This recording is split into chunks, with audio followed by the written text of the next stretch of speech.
சிலர் எப்படி இருக்கீங்க நினைக்கிறேன். ரீசெண்டாக ஒரு மேட்ச் வந்திருந்தேன். அந்த மேட்ச்சில் பார்த்தீங்கன்னா எனிமிலாம் போட்டு பழகலாம்னு சொல்லிட்டு இந்த இடத்துல இறங்கினேன். அங்கே ஒரு அக்கா வாய்க்கு அக்கா நிலம் எங்கே வரீங்க போட்டு அக்காவை போட்டு தரலான்னு பார்த்தா அக்கா எஸ்கேப் போயிட்டாங்க. அக்கா எஸ்கேப் பண்ண சும்மா விடுவோமா லோவில் போட்டு எஸ்கேப் ஆகிற மாதிரி அக்காவை அழுத்தி பிடிச்சிட்டேன். நல்ல வேலை கொஞ்சம் விட்டுருந்தா என்ன விட்டுருப்பாங்க. அதுக்கப்புறம் மேலே மொட்டை மாடிக்கு வந்தால் மொட்டை மாடில் வந்து அழுத்தி பிடிச்சி போட்டு தரட்டாங்க.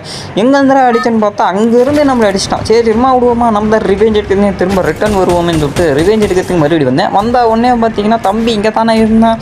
தம்பி எங்கே போனீங்க சரி கீழே தான் இருக்கான். அந்த பார்த்தீங்கன்னா கீழே பவரை போட்டு கீழே தான் இருக்கான். சரி டைமிங்கில் கரெக்டாக எகிரி குதிச்சு தம்பியை ஒரே ஒரு அழுத்தி பிடிச்சேன். பயப்புல பார்த்தீங்கன்னா போட்டு தள்ளியாச்சு. போட்டு தரணுன்னே லூட் அடிச்சுட்டு இங்கேருந்து எஸ்கேப் வருவோம்னு சொன்னேன். எஸ்கேப் ஆகிற மாதிரி பார்த்தீங்கன்னா கரெக்டாக எஸ்கேப் ஆகி பார்த்தீங்கன்னா இந்த இடத்துல ஹாட் ரிவியூ ஏரியா வந்துட்டு வந்த உடனே பார்த்தீங்கன்னா ஒரு ஹாட்டை எடுத்த உடனே பார்த்தீங்கன்னா இங்கே ஒரு தம்பி பார்த்தீங்கன்னா குதிரையில் இறங்கி வந்துட்டார்.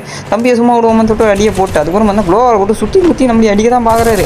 சரி க்ளோவர் வரைக்கிறதுக்கு க்ளோவர் பேருக்க போட்டு அவனையும் போட்டு தரட்டா. போட்ட உடனே தம்பியை கொடுத்த உடனே பார்த்தீங்கன்னா குதிரை எடுத்துகிட்டு போனேன். சும்மா போயிட்டு சும்மா விடுவோம்னு சொல்லிட்டு ஒம்புடு போன்னு சொல்லிட்டு அவனை அடிச்சு விட்டேன். அடிச்ச உடனே பார்த்தீங்கன்னா தம்பி அங்கே போய் விழுந்தாரு. தம்பியை போட்டு தருவோம்னு சொல்லிட்டு பக்கத்தில் போனேன்னு போனேன். பக்கத்தில் போனவொடனே குதிரையிலேருந்து இறங்க மறந்துட்டேன். என்ன சாகடிச்சிட்டான்.